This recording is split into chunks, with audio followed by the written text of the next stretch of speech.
con Susana Ochoa. Susana Ochoa Chavira es política y militante feminista, vocera del Futuro Jalisco e integrante de la red Innovapol. Interesada en los movimientos sociales, ciudades democráticas y nuevas maneras de entender y hacer la política. Va a estar bueno, ¿verdad? Demos la bienvenida entonces a Susana Ochoa. Muchísimas gracias, Susi, por tu compañía.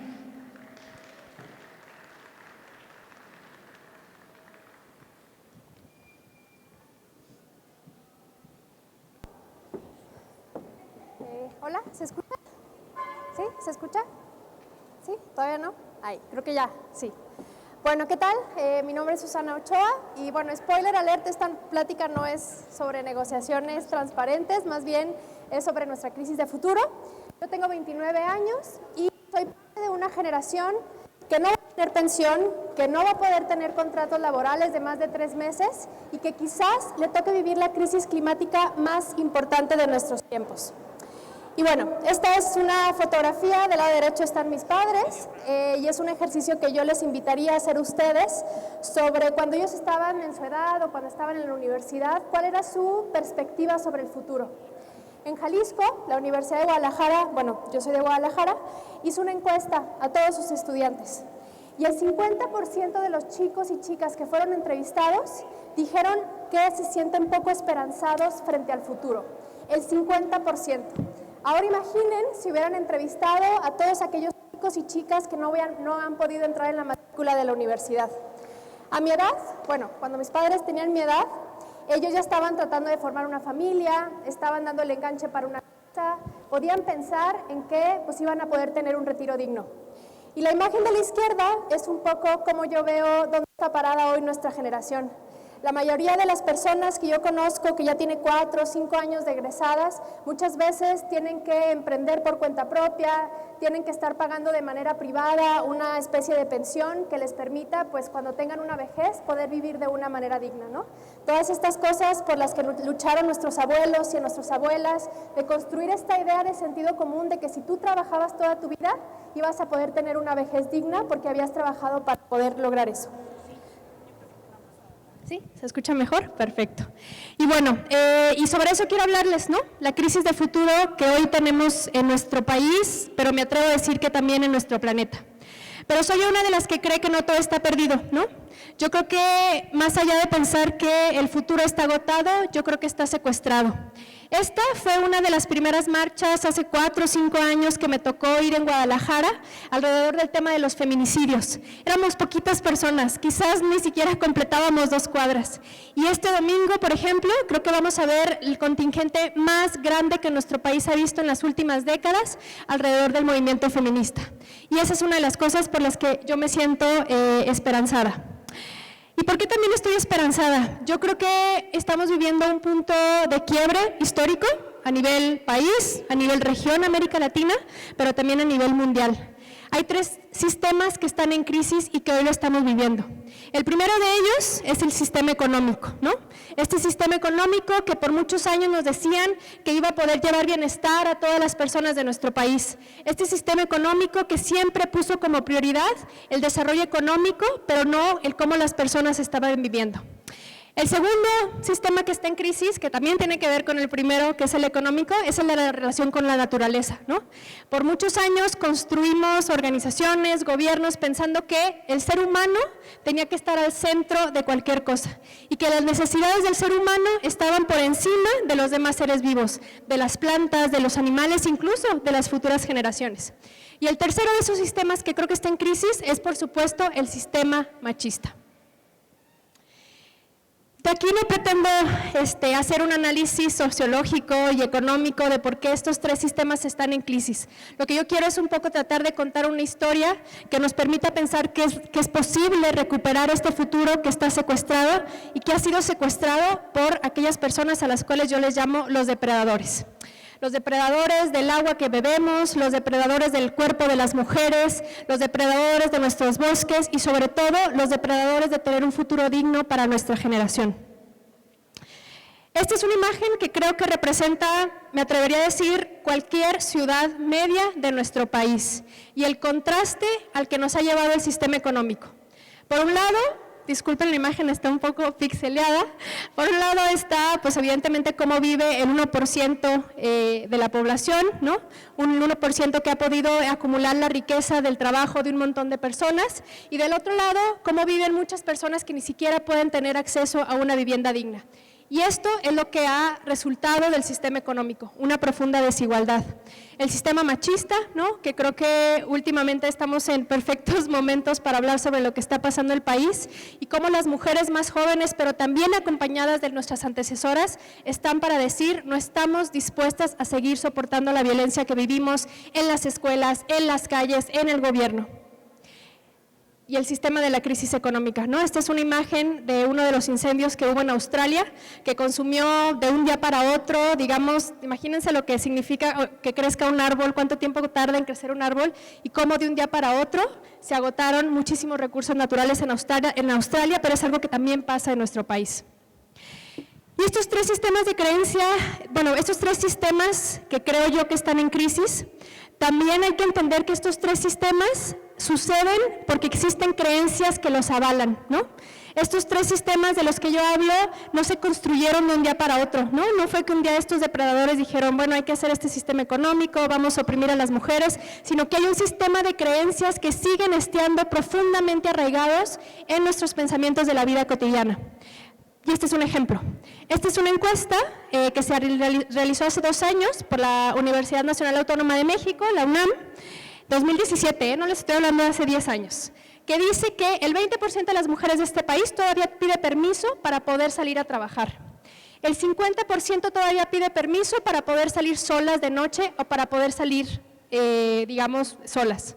Y el 50% de las personas entrevistadas dicen que si las mujeres estudian, se pueden volver más rebeldes, como si la rebeldía tuviera ya a priori una connotación negativa. Y esta frase me parece brutal, esta cifra: el 88% piensan que la violencia es parte de la vida familiar, ¿no? Imagínense, ¿no? Hay 80% de las personas que entrevistaron que piensan que la violencia doméstica, que el abuso a los niños y las niñas tiene que ser algo que se resuelva en la vida familiar y que es algo donde la sociedad no tiene que intervenir. Entonces, por eso que no nos sorprenda que hay un montón de mujeres que están saliendo a las calles para decir: queremos parar con la violencia que vivimos. Y hay otra frase que a mí me parece pues, que se ha vuelto de las más significativas a mí en lo personal y que me permite ejemplificar por qué dejamos que estos sistemas crecieran y por qué dejamos que tan poquitas personas concentraran tanto poder económico, tanto poder social y tanto poder cultural. Levante la mano aquí la persona que haya escuchado la frase que el cambio está en uno mismo.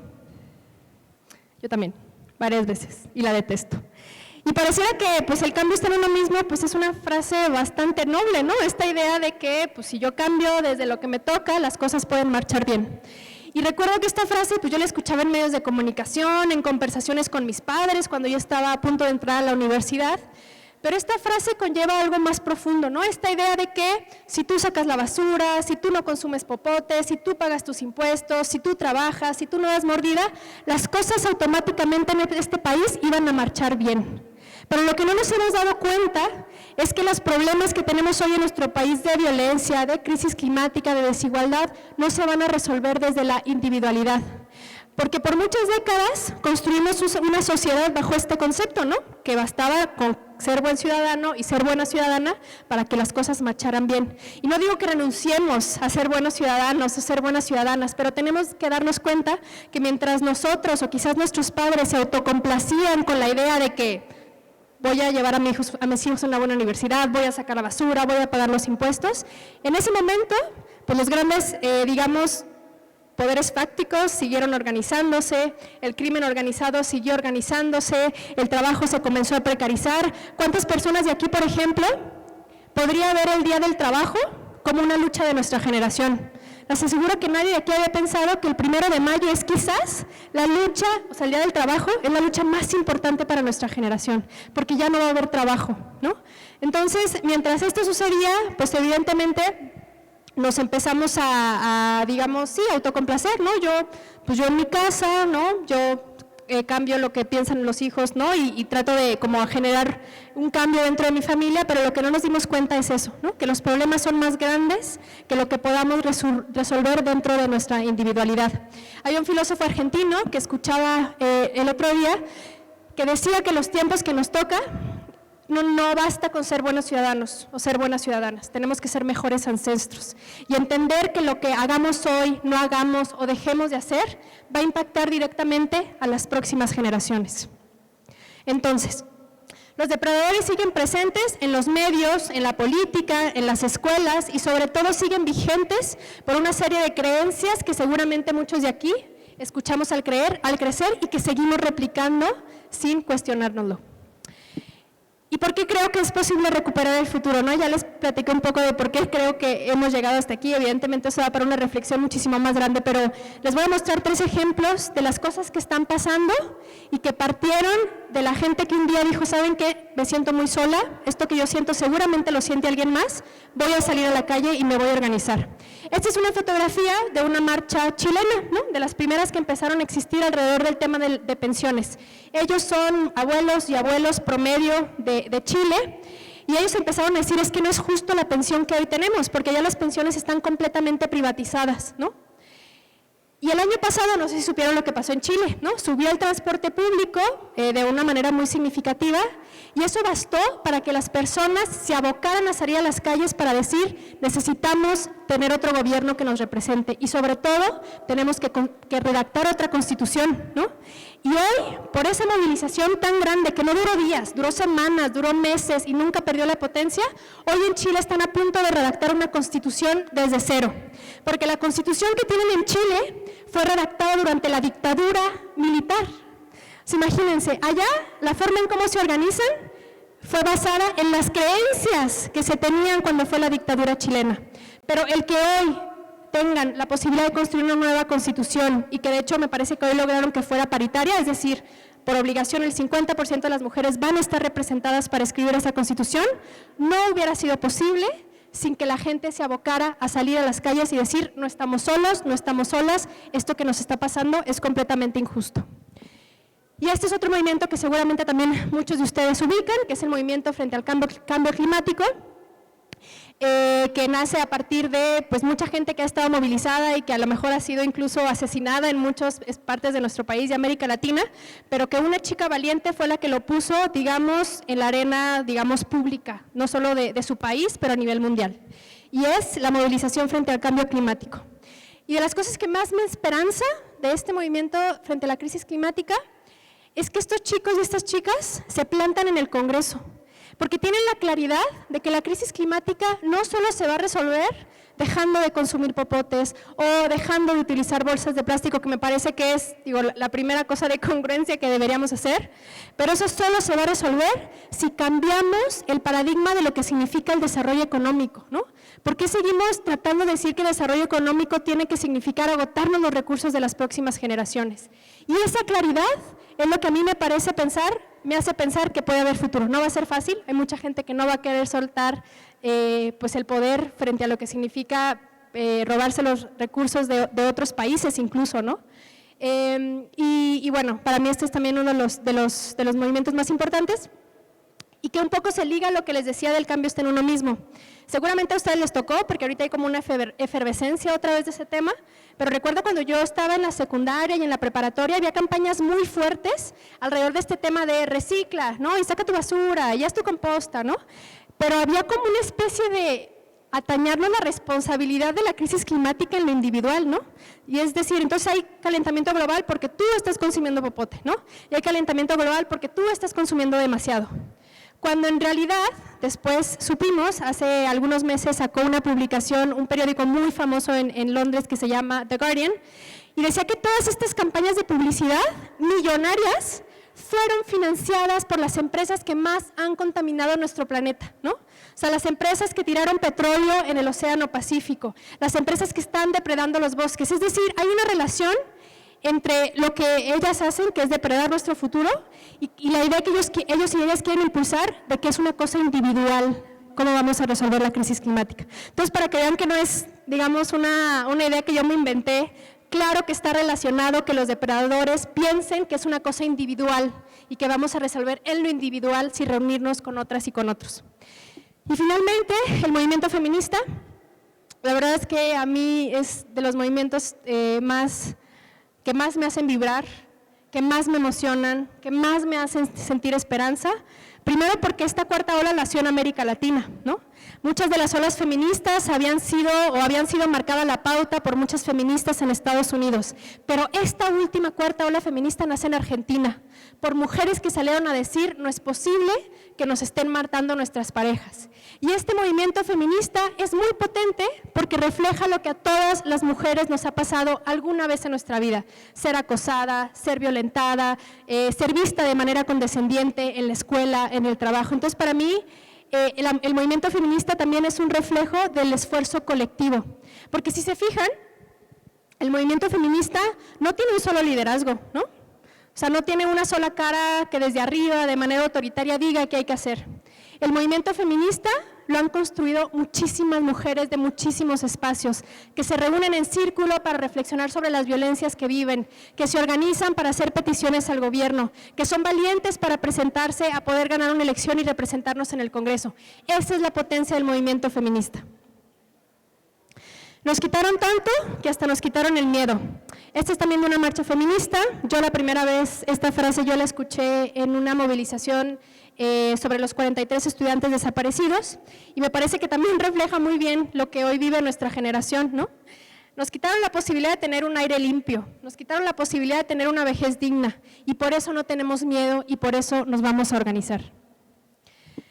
¿Y qué tienen en común estos tres movimientos que son un reflejo de la crisis de los tres sistemas de los que les hablaba?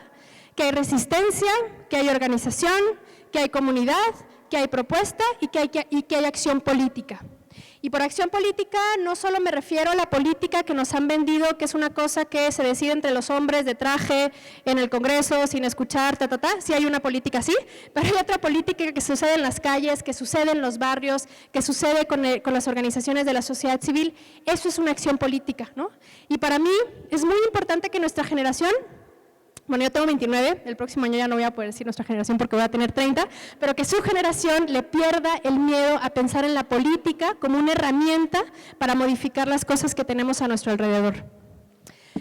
Entonces, ¿qué les diría yo si tienen ganas de recuperar el futuro que está secuestrado por estos depredadores a través de los sistemas que lograron construir?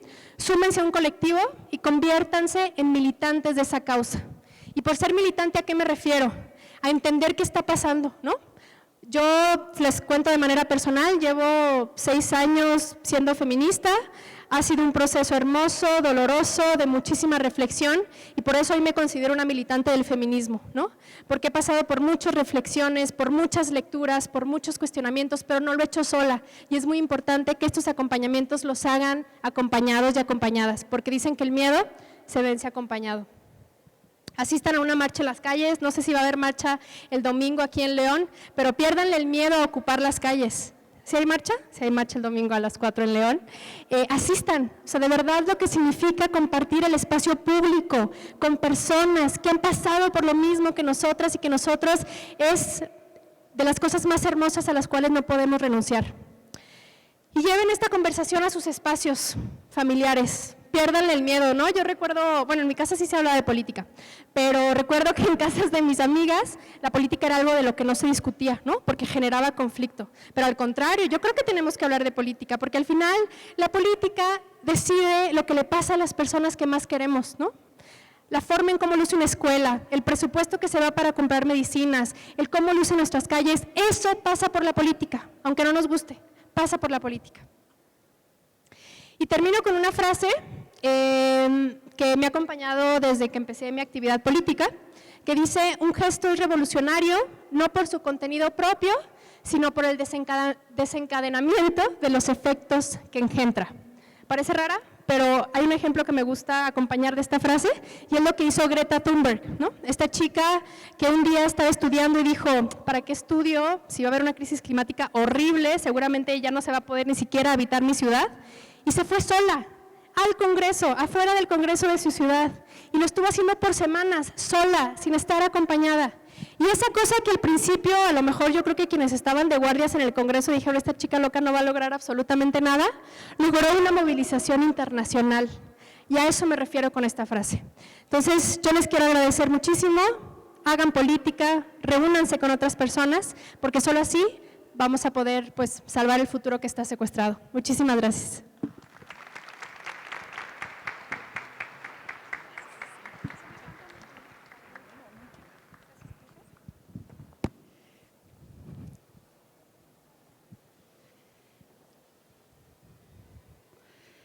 Muy bien, pues vamos a cerrar antes de pasar también a nuestro taller de defensa personal con una conferencia que todos estamos esperando.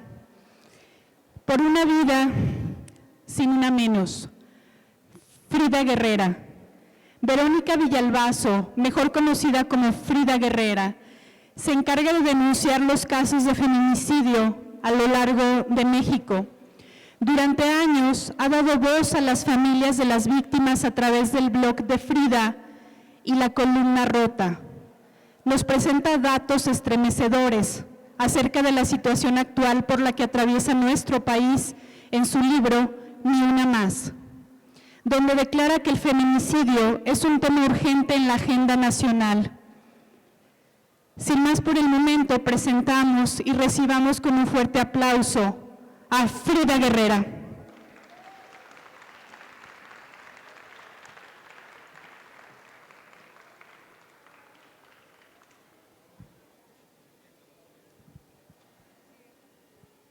¿Quieres usar ese, Frida? Si quieres probarlo, ¿eh? Sí. Creo que no me oigo, ¿sí me oigo? Buenas tardes.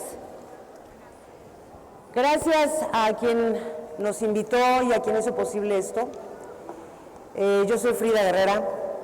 Se están poniendo unas cruces y solamente les quiero pedir que con todo respeto, quien nos quiera ayudar, tome una cruz. Cada una de esas cruces es la historia de una mujer o una niña que ha sido asesinada en este país.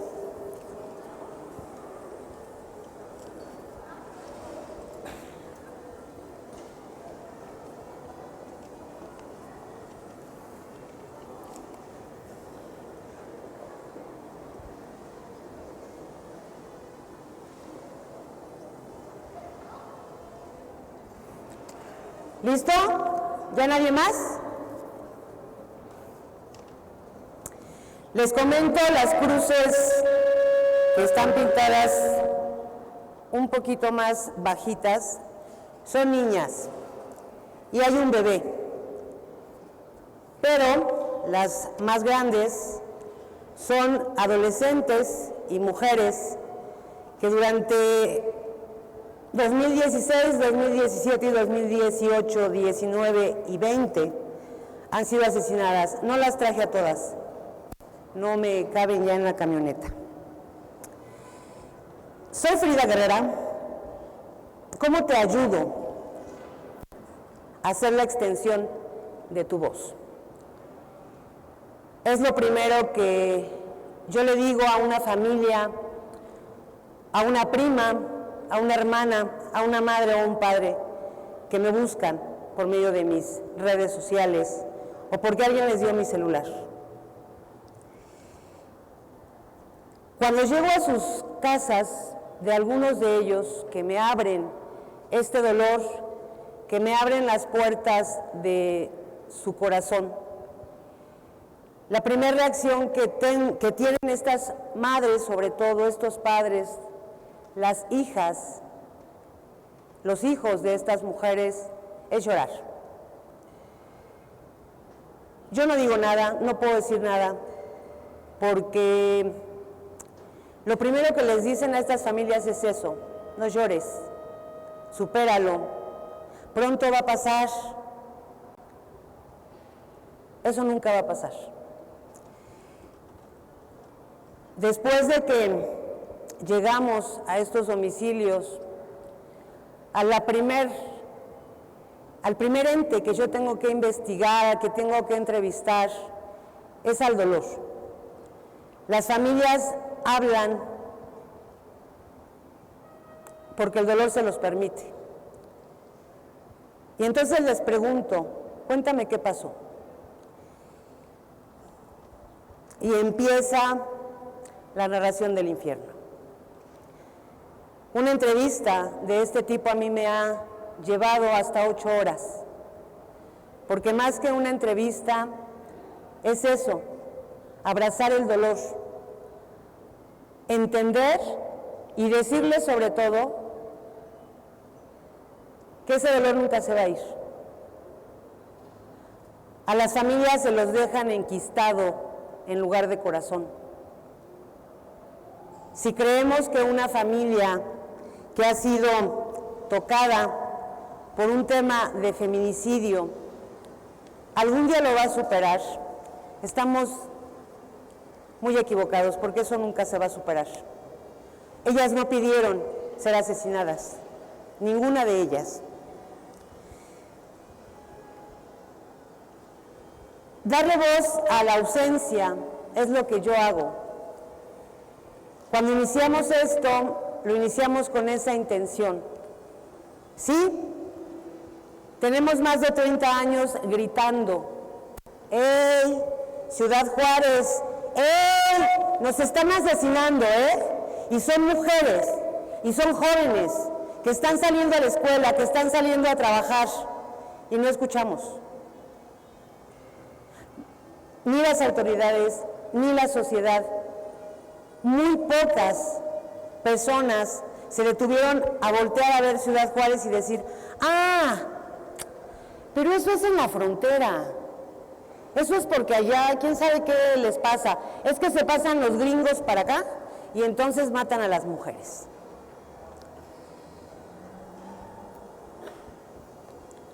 Ser la extensión de la voz es lo que a mí me tocó hacer.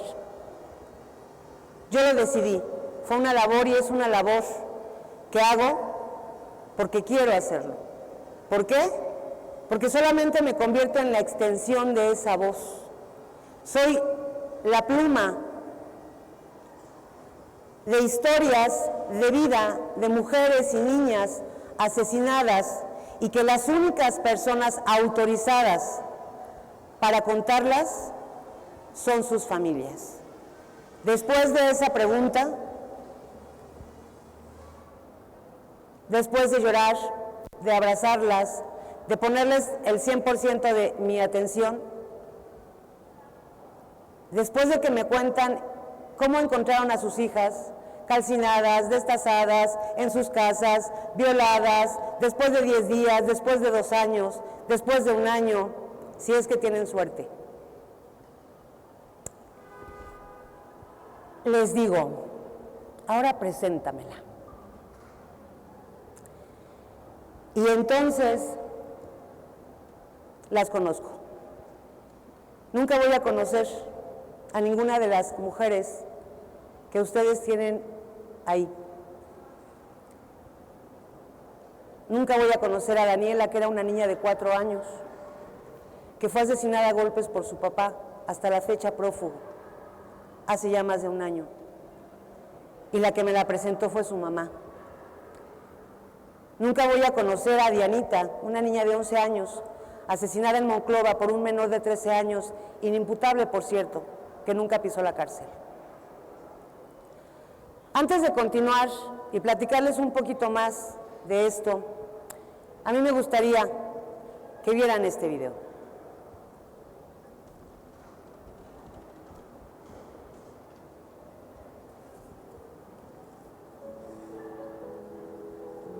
Cuando una mujer o niña es asesinada, la familia completa lo es.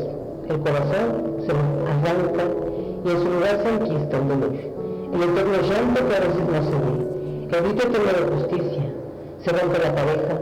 Los hijos, si los hay, se sienten olvidados. Los nietos, las nietas, sí, los huérfanos son los que todos los días les hacen levantarse de la cama para continuar, porque ellas les dejaron ese pedacito de amor. Pese a todo esto, las lágrimas brotan cuando las recuerdan, cuando algo les hace pensar en ellas, por los medios de comunicación muestran las formas en que sus cuerpos fueron encontrados. La mayoría de ellas miran al cielo buscándola convertida en una nube, que les muestra un ángel. Entonces, la sonrisa se dibuja por un instante, tan efímero como esa nube, que no es eterna y es disuelta por el aire en segundos, pero que les da destellos de felicidad. El próximo 3 de noviembre volverán a gritar, volverán a suplicar que quienes las miren con extrañeza entiendan que las asesinaron a sus madres, hijas, hermanas, tías, amigas, que ellas no pidieron arruinar su domingo deportivo o de esparcimiento. Ese día es suyo, no de los muertos, es de las muertas, de las asesinadas por ser mujeres. Es el día que las pondrán ahí, no para festejarlas, no para esperar a que vengan a comer con ellas. Lo harán porque merecen justicia. Nos llorarán a cara porque no quieren que el próximo año tú formes parte de estas familias, con dolor incrustado. De estas familias que no se sienten escuchadas porque quien lleva la batuta en la sociedad y ante las instituciones sobre el tema no las recuerdan, porque están cansadas de no escuchar la anhelada voz institucional de que vendrá la justicia, porque a pocos le dirán y ellas no son tomadas en cuenta. Hoy no sabemos cuánta gente se va a solidarizar con estas familias y acuda a la marcha del Día de Muertas. Muchas lo harán porque no dice asesinadas, otras tantas porque son demasiadas marchas por esos días, otras más dirán que están muy lejos y no pueden venir a la Ciudad de México, al ángel de la Independencia a las 9 de la mañana en domingo. Las respuestas de otros tantos que solo vamos a vandalizar y somos exageradas, otras tantas más porque no las representa. No, esta marcha representa el dolor, la indignación, el sufrimiento de todos los días. Representa decenas, centenares de familias rotas, deshechas, invisibles.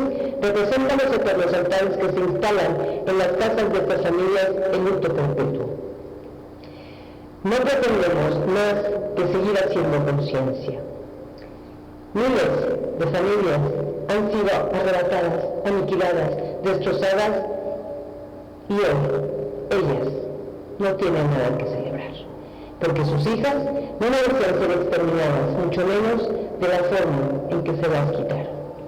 Por eso gritan que el feminicidio no sea una tradición, justicia, verdad y reparación, porque no murieron, las asesinaron. Feminicidio, emergencia nacional.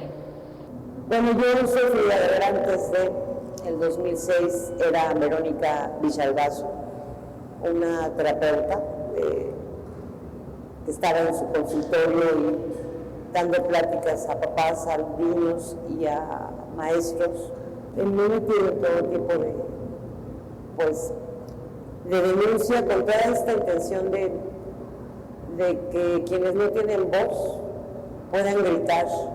Finalmente, pues en 2016 empiezo a coberturar, a documentar primero el tema del feminicidio en todo el país. Mi primera historia, que narro yo con toda la intención de sacarlas de la nota roja, de dignificarlas, porque siempre son criminalizadas, aunque sean niñas. Y pues empecé a contar estas historias con Diana Lice, de 11 años, y pues Dianita fue la primera columna rota ya del tema del feminicidio, y pues desde entonces no he dejado de narrar una historia cada semana.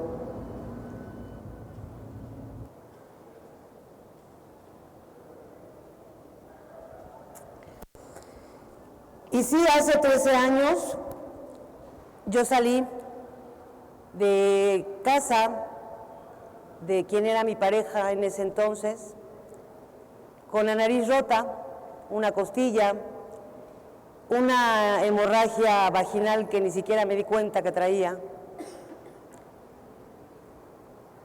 Y fue entonces que decidí dejar la comodidad, el confort del consultorio donde trabajaba con niñas, con niños, con mujeres, tenía grupos de mujeres a las que les enseñaba cómo ser feliz siendo mujer. Desde entonces decidí dar mi voz a quien la ocupara. Decidí simple y sencillamente ser el instrumento para que aquellas personas que no pueden pagar un medio de comunicación tuvieran uno en mí. Soy fotógrafa, hago videos, escribo una columna desde el 2007 y desde entonces no he parado. En 2016,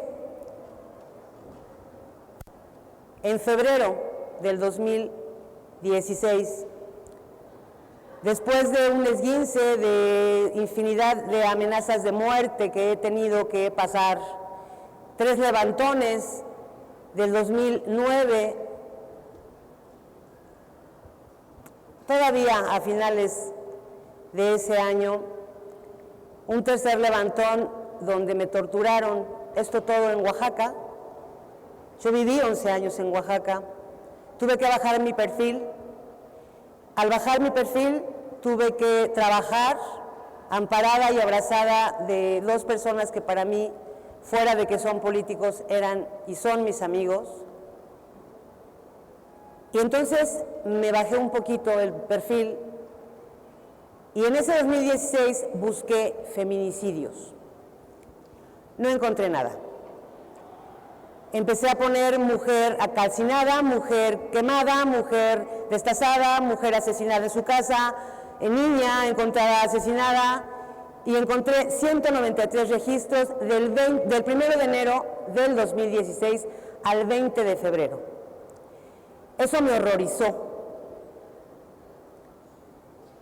Lloré mucho porque no me parecía justo que se quedaran en notas rojas. Sí, ya había organismos haciendo estas documentaciones, pero cuando yo llegué a cubrir esos informes, no se quedaban más que en la fuente, con las mismas defensoras, y no bajaban. Y además de todo, para el resto de la sociedad tampoco se veían. Empecé a documentar esto, pero en abril de ese mismo año dije, no puedo nada más contarlas.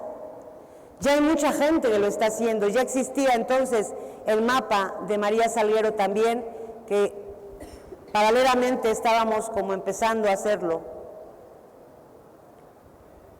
Y empecé a buscar familias. ¿Para qué? Para darles voz y rostro. Me dediqué desde ese 20 de febrero hasta hoy, desde el primer minuto de mi vida hasta el último que me queda, que a veces son más de 25 horas al día, en dedicarme a buscar, a documentar, a ir a buscar a las familias, a hablar con ellas, a preguntarles quiénes eran esas niñas y esas mujeres a las que les asesinaron. El dolor es demasiado. Al principio no duermes, porque te avientas un clavado al infierno todos los días. No es sencillo ver cómo nos aniquilan a diario. Tengo firme quién soy, hacia dónde voy, pero sobre todo tengo firme que a quien yo represento, que son las voces de la ausencia, este grupo de madres, padres, hijos, hijas, sobrinas, hermanos, a los que yo bauticé así en 2016, justamente por tratarse de las voces de sus hijas, de sus mujeres asesinadas, crecieran, se escuchen. En esos años difícilmente se escuchaba a las familias. Se escuchaba a la que llevaba la organización, a la que llevaba el grupo, pero difícilmente hablaban ellas, daban testimonios. Nosotros vamos a muchas ponencias, así como ahorita con ustedes, con una firme intención. Saber que se puede hablar del tema del feminicidio sin amarillismo y sin revictimizar. Claro que a ella les duele, son sus hijas. Claro que a todos debería de dolernos. La mayoría de estas bebas que están aquí fueron asesinadas en contubernio con sus madres. Y por ellas nadie grita. Y por ellas nadie habla. No hay quien cuente la historia. La intención de ir a dar estas ponencias, a ir a las facultades, a los SHs, a donde nos inviten, es para justamente contar sus historias, crear conciencia y evitar, sobre todo, que nos sigan arrancando de 9 a 10 mujeres todos los días. Voces de la Ausencia no es una lucha, no es un movimiento. Nosotros respetamos desde Frida Guerrera y Voces de la Ausencia esos movimientos. Pero esta es una causa, la justicia, la verdad y la reparación. La labor de Frida Guerrera era esa: escribir historias, contar historias, narrar el infierno. Hay un libro que se llama #NiUnaMás, que es de mi autoría, y ahí están algunas de las pocas historias que hemos escrito durante todos estos años. En abril del 2016 inicié con estas historias y yo no dejo de escribir una historia cada semana. Hemos compartido historias de mujeres vivas, escritas por ellas, sobrevivientes, porque ya no queremos que suceda. ¿Qué nos toca hacer como sociedad para parar el dolor? Después de que yo empecé a narrar historias, vi que no había respuesta a las autoridades. 2017 marcó para mí, unos meses antes, la respuesta de las autoridades. Calcetitas rojas, encontrada 18 de marzo de 2017, Avenida Bordo de Xochiaca y Virgen del Camino, en el Estado de México, en Netzahualcóyotl. Semidesnuda, sudadera verde agua. Al mes, nadie la había reclamado. Nadie había preguntado por una niña de 3 a 5 años. Al preguntar a las autoridades me dijeron nada, me ignoraron. Y entonces la adoptamos, mi compañero de vida y colaborador, y yo como hija, una hija asesinada. Sí, ahorita estamos en muchos medios de comunicación, ahorita somos la bruja que hay que quemar en la hoguera. Pero en ese tiempo nadie me pelaba. A la sociedad le valió madre, perdón. No les estaba importando una niña con las piernas abiertas después de haber sido violada y dejada en un terreno en el Estado de México. Nadie se indignó, nadie puso en sus 20 cuentas justicia para la niña de las calcetitas rojas. 8 meses nos tardamos, con mis propios recursos, porque en efecto nadie nos paga. Como podemos, juntábamos para la gasolina, nos decían, es que creo que es de acá, es que creo que es de allá, y yo no tenía un rostro para que alguien me ayudara a identificar a esa niña. En septiembre de ese año alguien se apiadó de la loquita esa que hacía sus transmisiones en Facebook Live y en Periscope y que la subía después a YouTube, y me mandaron 3 imágenes del día que encontraron el cuerpo. Jamás, nunca mostré el rostro de Lupita como lo dejaron. Nunca. Solicité el apoyo entonces en redes sociales de una dibujante y se acercó una. Hizo un primer rostro. A los días se acercó una técnico forense y me dijo, yo te hago el rostro, sin cobrarte un peso, a lápiz. Era más o menos los primeros días de noviembre. Entonces los medios voltearon y dijeron, todavía está buscando, ¿a poco todavía no identifican a la niña? 25 de noviembre del 2017, vía Facebook, me contacta la tía de la niña y me dice, creo que es mi sobrina. La fui a ver, les mostré las fotos reales, a ellas, a nadie más. Porque para retratar el infierno no necesitas poner la imagen de una mujer o una niña como la dejaron asesinada. Y en efecto era ella. Esperamos. 14 de diciembre me escribe una persona en Twitter y me manda una foto de la niña. Al siguiente día acudo a ver a la única familia que la quiso rescatar.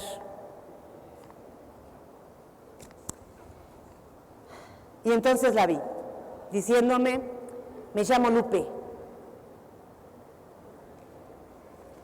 El 17 de diciembre le entregamos a la Fiscalía del Estado de México toda la investigación, la dirección de los presuntos asesinos de la niña, el nombre de la niña, como le decían porque no estaba registrada, y a la familia. El 3 de diciembre del año pasado fueron sentenciados Yadira, la mamá de la niña, y Pablo, su padrastro, a 88 años de cárcel cada uno. La niña, por primera vez en este país, fue registrada ya muerta.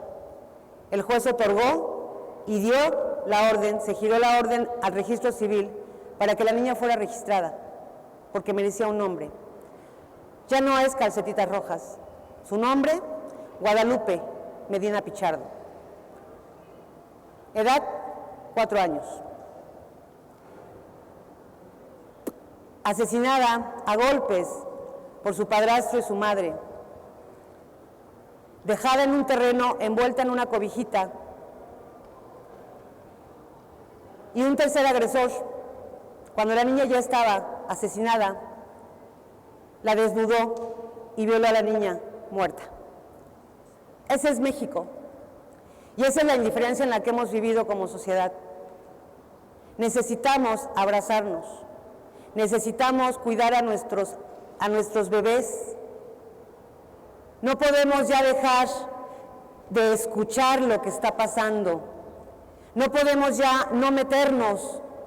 No podemos ya decir, pues es mi hija y si quiero me la trago. Pues no te la tragas porque también es mi responsabilidad. Abracémonos. No es un tema, yo jamás voy a decir que esto sea una guerra de hombres contra mujeres. Es una guerra contra la impunidad, contra años de mensajes de la puedes asesinar, destazar, comértela, enterrarla, volverla a desenterrar, llevarla a tirar a un terreno, ir por ella, enterrarla en tu casa y difícilmente te van a investigar y difícilmente te va a pasar algo. Entonces, con ese caso empecé a investigar. He ayudado a la detención de 40 presuntos feminicidas, muchos de ellos ya sentenciados. Porque no podemos quedarnos en la ciberindignación, porque no podemos quedarnos sentados esperando a que las autoridades hagan su trabajo. ¿Cuál es la intención de Frida Guerrera y de estas voces de la ausencia, de estar constantemente hablando de todo esto? Darnos cuenta que todos hemos vivido algún tipo de violencia. Les voy a pedir a todos los que están conmigo que cierren los ojos. Sin abrirlos hasta que yo se los indique, por favor. Póngase de pie quien haya sufrido violencia de cualquier tipo en casa, sin abrir los ojos.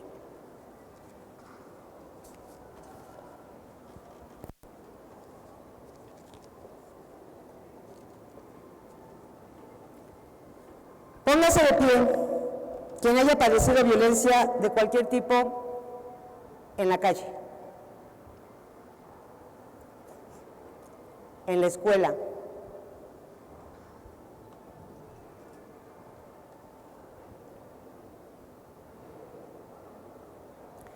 póngase de pie quien haya, no se sienten por favor, póngase de pie quien haya ejercido violencia.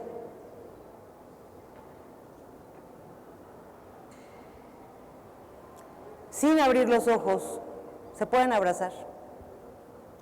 Sin abrir los ojos, abracen a la que tengan al lado, sientan su lado.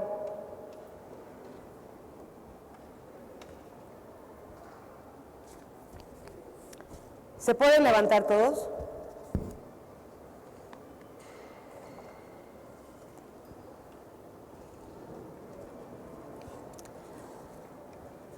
Abran sus ojos. Algo que tenemos que tener claro es que todos hemos vivido violencia, que somos muchos y muchas, las que la hemos ejercido también.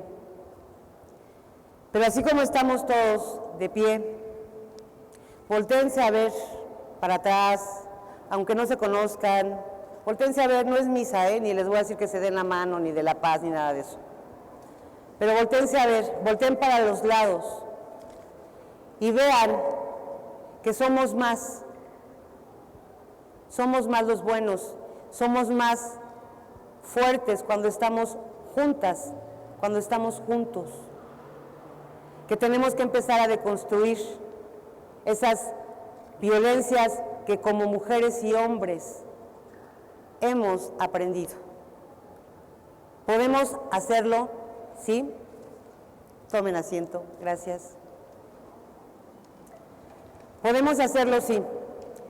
¿Cuál es el objetivo de nosotros? Seguir creando conciencia, seguir contando estas historias para evitar que nos estén arrancando en este momento a otra mujer, a otra niña. Y seguir hasta que hashtag ni una más, hashtag ni una menos, deje de ser una realidad y no un hashtag. Gracias.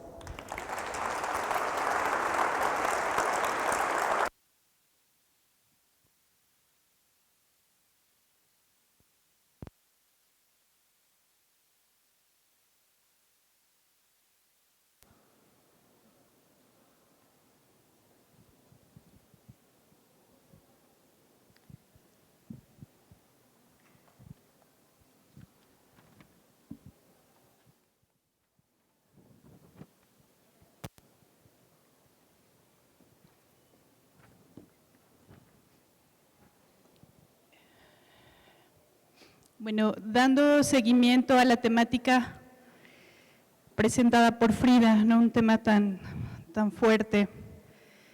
Los invitamos a pasar ahora a un taller que prepararon Alex Alatorre sobre defensa personal. Él es director técnico y presidente del Instituto de Educación Marcial de Taekwondo, AC, graduado como cinta negra primer dan en 1983. Cuenta con más de 36 años de experiencia en la industria y ha participado en campeonatos internacionales, compitiendo con más de 40 países alrededor del mundo. Muy bien, vamos a darnos unos momentos y ahorita entonces pasamos a aquel lado para el taller y vamos a cerrar con unas sorpresas que tenemos también para ustedes. Muchas gracias.